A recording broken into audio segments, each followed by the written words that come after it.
Hello बच्चों, let's see the question and here the question is that among sulfurous acid and sulfuric acid which is stronger and why?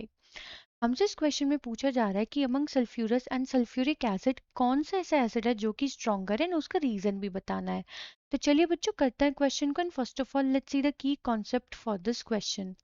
तो actually में बच्चों यहाँ पे जो major reason है वो हम ये चेक करते हैं कि oxidation oxidation state of central atom is more, मतलब अगर वो ज्यादा होती है तो वो एसिडिक स्ट्रेंथ को भी बढ़ा देती है। So acidic strength also increases. ठीक है, एक तो ये रीजन होता है बच्चों की जब हमारा जो ऑक्सीडेशन स्टेट होता है सेंट्रल एटम का अगर वो ज्यादा है तो वो एसिडिक स्ट्रेंथ को भी इंक्रीज कर देता है। दूसरा बच्चों एसिड्स के लिए अगर हम बात करें यहाँ पे तो होता क्या है दैट डिसोसिएशन परसेंटेज कैसी है।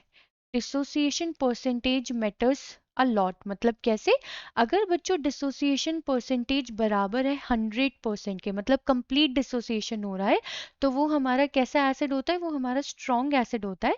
लेकिन अगर डिसोसिएशन परसेंटेज जो है बच्चों, डिसोसिएशन परसेंटेज ऑफ एसिड जो है वो लेस देन 100 है, मतलब नॉट इक्वल टू 100 है, तो हम उसे कंसीडर करते हैं एज द वीक एसिड अगर पार्शली डिसोसिएशन भी हो रहा हो।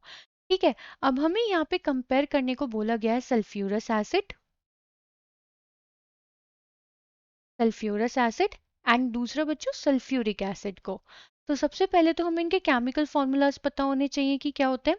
तो जो हमारा सल्फ्यूरस एसिड होता है तो वो तो होता है H2SO3 एंड सल्फ्यूरिक एसिड होता है H2SO4। तो अब हमें कंपेयर करना है कि अमंग दीज टू कौन सा ज्यादा स्ट्रॉन्ग है।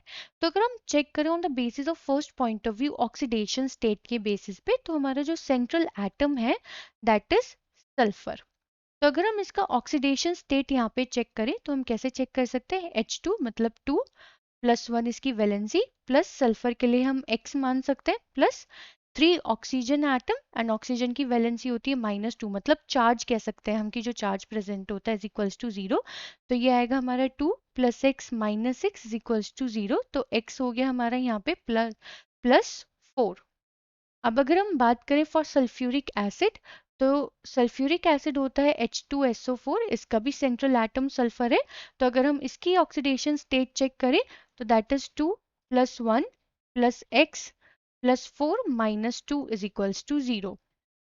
तो यहाँ पे आएगा 2 + x - 8 is equals to 0 and x की वैल्यू कितनी आ जाएगी बच्चों, दैट विल बी +6। तो यहाँ पे हमारा सल्फर +4 है, यहाँ +6 है, यानी कि ऑक्सीडेशन स्टेट यहाँ पे ज्यादा है। एंड अब अगर हम दूसरे फैक्टर के अकॉर्डिंग भी चेक करें तो सल्फ्यूरस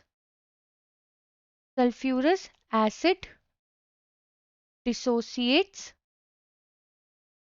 पार्शली इन वाटर, मतलब ये पार्शली डिसोसिएट करता है वाटर में। ठीक है, और अगर पार्शली डिसोसिएट करेगा मतलब इसकी जो परसेंटेज है डिसोसिएशन की that is not equal to 100%। तो ये किस तरीके का एसिड हो जाएगा, वीक एसिड। और अब अगर हम बात करें फॉर सल्फ्यूरिक एसिड, तो अगर हम H2SO4 को वाटर में ऐड करते हैं ये कंप्लीटली डिसोसिएट होता है into H+ ion and sulphate ion में। तो यहाँ पे जो हमें डिसोसिएशन परसेंटेज मिलती है वो बराबर मिलती है 100% के।